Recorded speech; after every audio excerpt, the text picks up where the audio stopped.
Hello नमस्कार दोस्तों।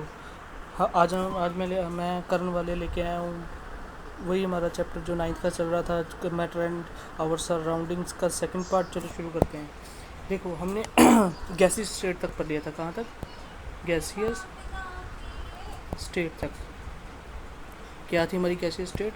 वो स्टेट जो हमारे जो गैस में एग्जिस्ट करती है, वही होती है। क्या होती है? Gaseous state. मतलब मैटर जो हमारा है वो तीन स्टेट्स में एग्जिस्ट करता है। मैं आपको बताता हूँ कौन कौन सी। एक था सॉलिड स्टेट, दूसरी थी लिक्विड स्टेट, तीसरी है gas state, gaseous state. Liquid example solid की एग्जांपल कौन सी होगी?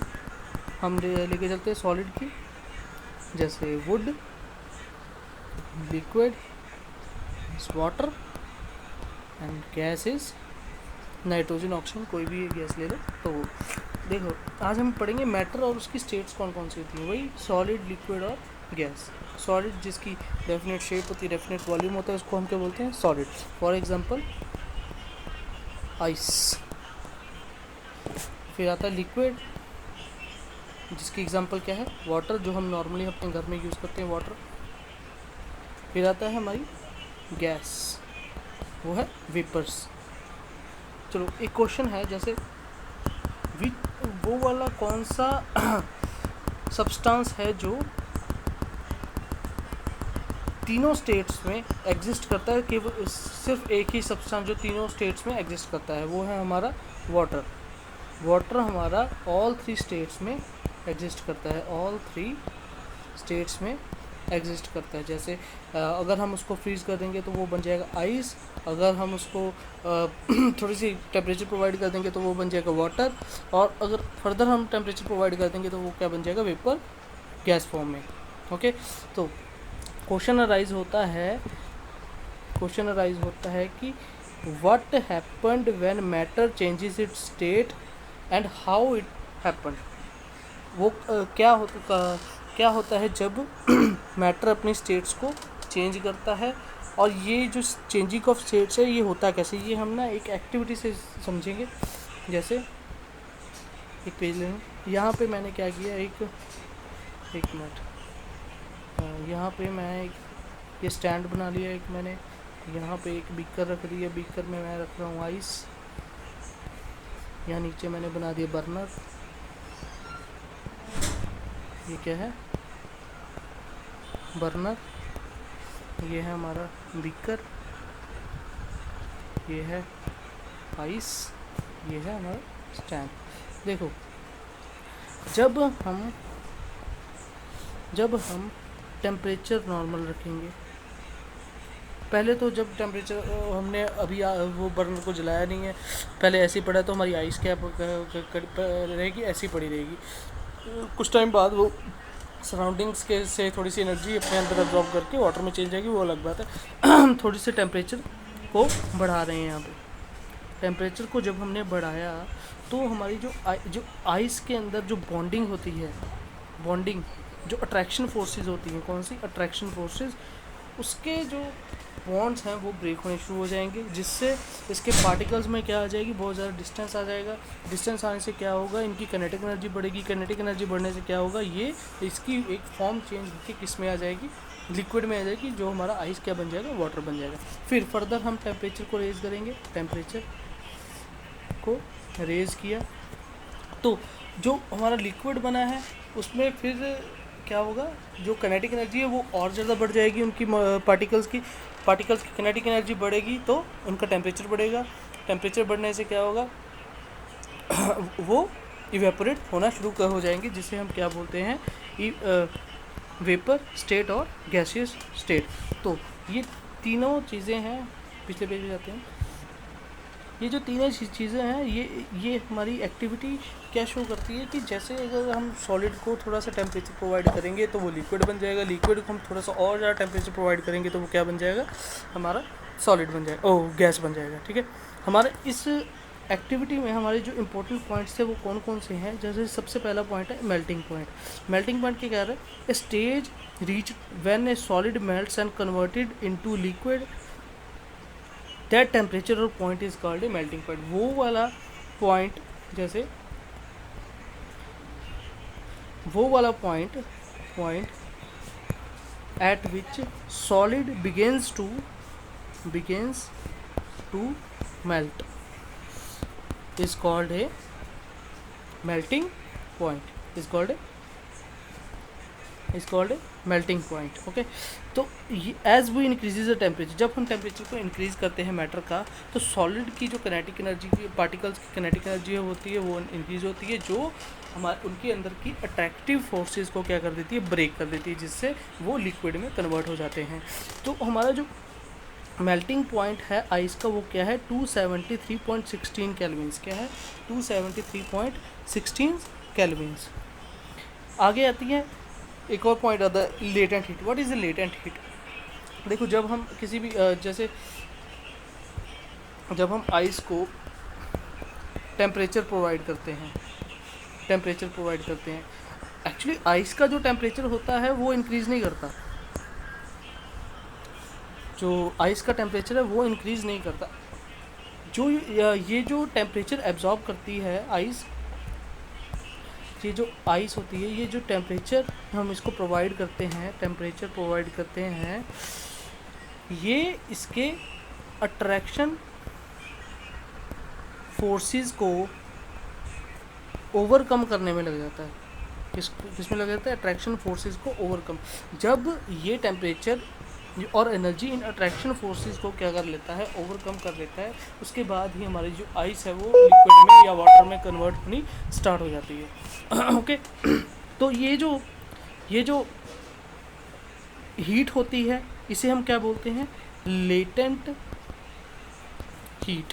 क्या बोलते हैं? Latent heat. लेटेंट हीट का मतलब क्या होता है? लेटेंट का मतलब क्या होता है? LATENT। लेटेंट का मतलब क्या होता है? हिडन का मतलब क्या है? जो उसके आइस के अंदर के आइस के टेम्परेचर को चेंज नहीं कर रहा, बल्कि उसकी अट्रैक्टिव फोर्सेस को ओवरकम करके उसकी शेप ही चेंज कर दे रहा है, उसको हम क्या बोलेंगे? लेटेंट हीट बोलेंगे। ठीक है। उसके बाद आता है लेटेंट हीट ऑफ फ्यूजन।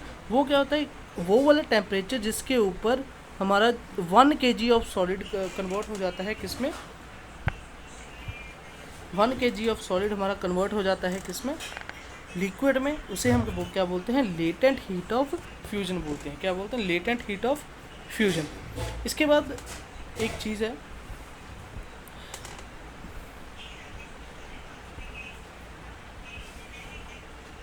जो हमारा सॉलिड होगा, ऐसा कुछ होता है, सॉलिड, लिक्विड, गैस, ये रिवर्सिबल प्रोसेसेस होती हैं। सॉलिड हमारा लिक्विड में चेंज हो गया कब? जब हमने टेम्परेचर प्रोवाइड किया। लिक्विड हमारा गैस में कन्वर्ट हो गया कब? जब हमने टेम्परेचर प्रोवाइड किया। गैस हमारी लिक्विड में कब कन्वर्ट होगी? जब हम प्रेशर अप्लाई करेंगे।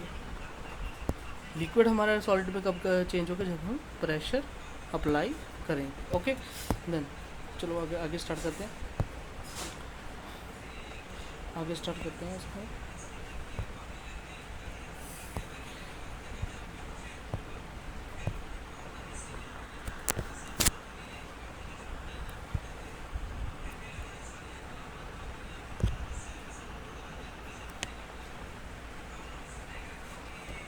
इफ़ेक्ट क्या होता है हमारा प्रेशर का इफेक्ट क्या होता है?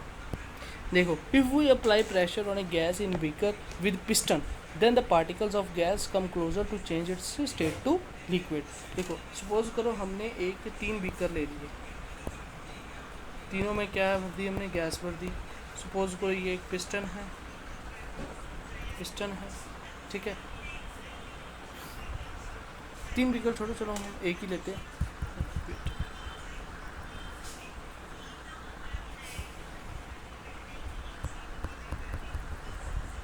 एक ही बीकर लिया, इसमें हमने गैस भर दी, इसके ऊपर एक पिस्टन रख दिया। तो जब हम इसके ऊपर प्रेशर अप्लाई करेंगे तो इसके जो गैस के पार्टिकल्स होंगे वो क्या करेंगे? क्लोज आने शुरू हो जाएंगे एक दूसरे के। क्लोज आने से क्या होगा? इनकी जो बॉन्डिंग होगी वो स्ट्रॉन्ग होनी शुरू हो जाएगी। बॉन्डिंग स्ट्रॉन्ग होने से क्या होगा? इनका बॉन्डिंग स्ट्रॉन्ग होने से ये एक दूसरे के पास पास आने शुरू हो जाएंगे और ये इनकी जो स्टेट है वो चेंज किस में हो जाएगी, लिक्विड में। किस में चेंज हो जाएगी, लिक्विड में। ओके, लिक्विड में। तो ये एक डायग्राम दिया हुआ है, सॉलिड, लिक्विड, गैस। सॉलिड को जब हम लिक्विड में कन्वर्ट करेंगे तो फ्यूजन होगा, जब लिक्विड को गैस में कन्वर्ट करेंगे तो वेपराइजेशन होगा, जब लिक्विड को सॉलिड में चेंज करेंगे तो सॉलिडिफिकेशन होगा, जब गैस को लिक्विड में चेंज करेंगे तो कंडेंसेशन होगा। तो इस प्रोसेस में हम क्या कर रहे हैं, कंडेंसेशन कर रहे हैं। क्या कर रहे हैं, कंडेंसेशन कर रहे हैं। ओके, अब डायरेक्ट सॉलिड गैस में कन्वर्ट हो जाएगी तो उसको क्या बोलेंगे, सब्लिमेशन। गैस सॉलिड में कन्वर्ट हो जाएगी तो उसको भी क्या बोलेंगे हम, सब्लिमेशन। इसकी एग्जांपल होती है जैसे अगर हम CO2 ले लें, कौन सी, ड्राई वाली, ड्राई कार्बन डाइऑक्साइड, जिसको हम क्या बोलते हैं, फायर एक्सटिंग्विशर में भी डाला जाता है, जिसको फायर एक्सटिंग्विशर में भी डाला जाता है। तो ये क्या होती है, अगर हम इसको बहुत ही ज़्यादा प्रेशर के ऊपर क्या करा जाता है, स्टोर किया जाता है। अगर हम इसको डायरेक्ट सराउंडिंग के इफेक्ट में ले आएँ तो ये डायरेक्ट ही क्या हो जाएगी, सॉलिड से गैस में कन्वर्ट। ये जो प्रोसेस होगी इसको हम क्या बोलेंगे, सब्लिमेशन।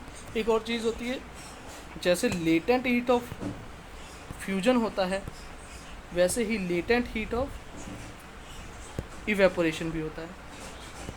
जैसे अगर सपोज करो वाटर को हम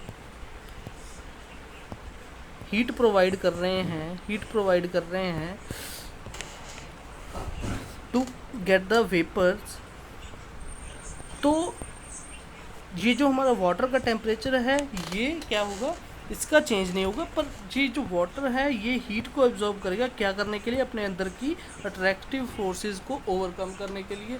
जब ये ओवरकम हो जाएंगी, एट दैट पॉइंट जब ये ओवरकम हो जाएंगी, उसको हम क्या बोलेंगे, latent heat of evaporation. Okay, latent heat of evaporation. चलो हम आगे चलते हैं इसके। आगे है जो प्रेशर के हमारे क्या होते हैं, यूनिट्स क्या होते हैं, प्रेशर के यूनिट्स क्या होते हैं, प्रेशर के यूनिट्स होते हैं ATM। ATM क्या होता है, atmospheric pressure. It is a unit of measuring pressure. ये क्या है, प्रेशर को मापने के लिए यूनिट है। जैसे हमारा पास्कल होता है, वह एक ATM 1.01 × 10⁵ पास्कल के इक्वल होता है। Pressure of A atmosphere is called A atmospheric pressure. जो एटमॉस्फेयर में हमारा प्रेशर होता है उसको हम क्या बोलते हैं, atmospheric pressure. The particles of water always have more energy than ice. Obviously मैंने अभी बताया आपको, जो वाटर के पार्टिकल्स होंगे उनकी एनर्जी हमेशा ज़्यादा होगी किनसे, आइस से। इसकी एनर्जी किससे ज़्यादा होगी, हमेशा आइस से, आइस से ज़्यादा होगी। और particles of vapours always have more energy than water. वही लेटेंट हीट ऑफ फ्यूजन और लेटेंट हीट ऑफ इवेपोराइजेशन का कंसेप्ट। ओके, देन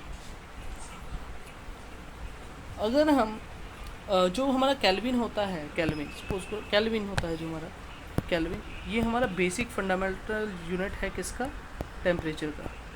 टेम्परेचर का क्या है, फंडामेंटल यूनिट है। 0 डिग्री सेल्सियस किसके इक्वल होता है, 273 केल्विन्स के। 0 डिग्री सेल्सियस किसके इक्वल होता है, 273 केल्विन्स के। अगर हम सपोज करो हम चाहते हैं कि हम 100 डिग्री सेल्सियस को केल्विन में कन्वर्ट करना चाहते हैं, तो हम क्या करेंगे, 100 + 273 केल्विन्स, तो ये किसके इक्वल हो जाएगा, 373 केल्विन्स। किसके इक्वल हो जाएगा, 373 केल्विन। मतलब अगर हमने कन्वर्ट करना है केल्विन को सेल्सियस में, बस हम उस सेल्सियस की जो वैल्यू है उसमें हम 273 को क्या कर देंगे, ऐड कर देंगे। तो यही हमारा क्या हो जाएगा, बन जाएगा हमारा सेल्सियस में कन्वर्ट हो जाएगा टेम्परेचर। ओके, आगे है 300 केल्विन को सेल्सियस में कन्वर्ट करो। 300 केल्विन को सेल्सियस में कन्वर्ट कैसे करेंगे, 300 केल्विन को हम 273 से क्या कर देंगे, माइनस कर देंगे। उसमें हम प्लस कर रहे थे क्योंकि केल्विन को सेल्सियस में कन्वर्ट कर रहे थे। अब सेल्सियस को केल्विन में कन्वर्ट कर रहे थे तो हम क्या कर रहे थे, इसको प्लस कर रहे थे। अब हम केल्विन से सेल्सियस को कन्वर्ट करेंगे तो माइनस करेंगे, तो 10 - 3 = 7 आ जाएगा इसका। 7 आ जाएगा। ये कितना आ जाएगा 27 डिग्री सेल्सियस, जो हमारा नॉर्मल टेम्परेचर होता ही है। ठीक है, इसके बाद क्वेश्चन है,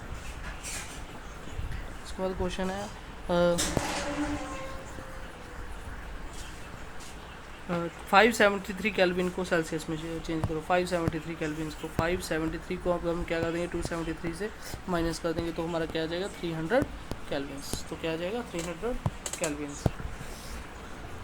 आगे क्वेश्चन क्या बन रहा है, कहते हैं physical state of water at 250 degree Celsius क्या होगी।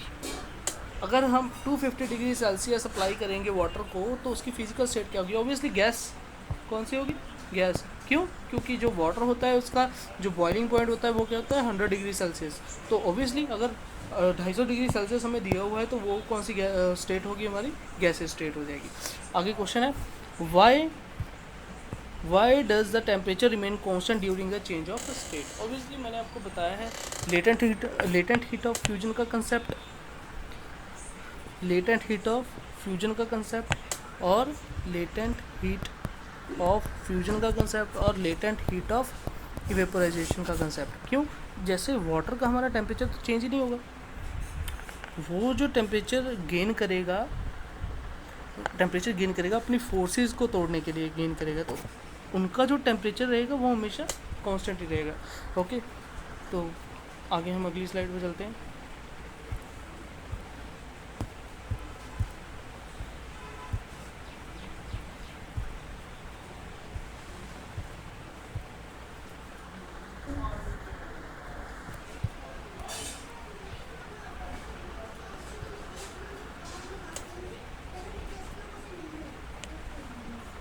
चलो स्टार्ट करते हैं इसको।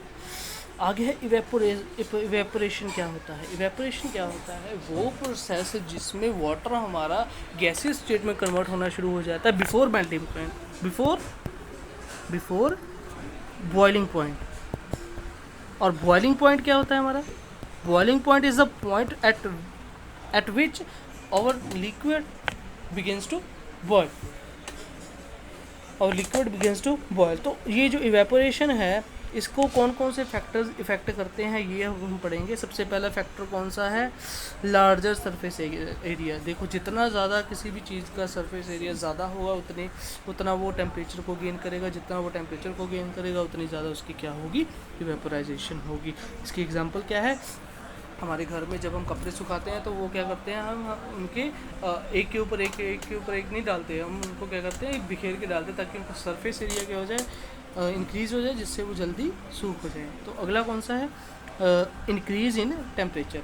अगर हम टेम्परेचर इंक्रीज़ करेंगे ऑब्वियसली, तो हमारी वेपराइजेशन भी क्या होगी, इंक्रीज़ होगी।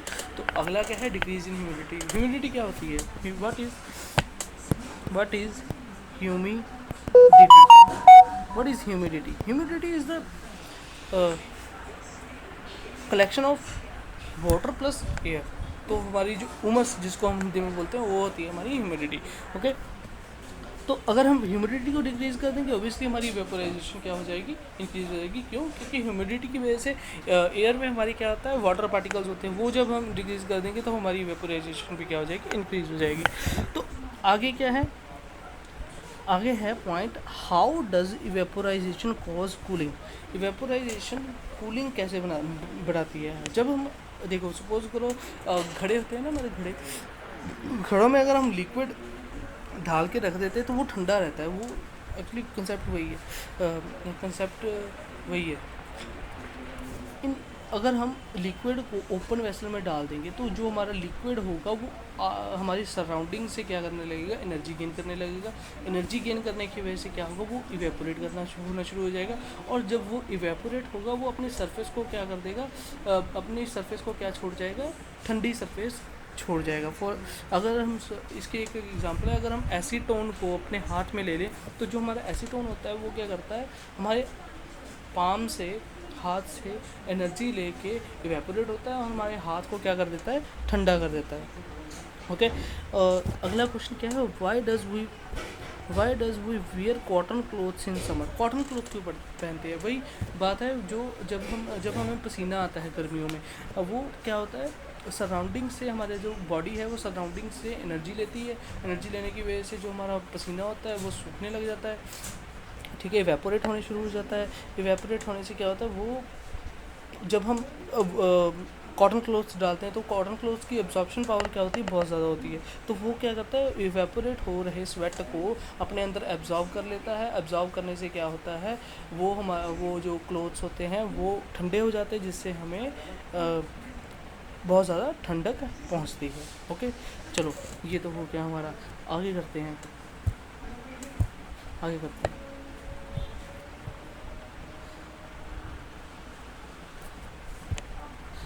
आगे जी क्वेश्चंस है बहुत सारे, हम क्वेश्चंस करेंगे बैठ के।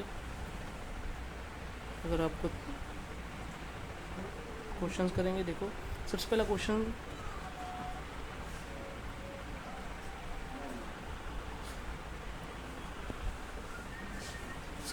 कौन सा, वाई डज डिजर्ट कूलर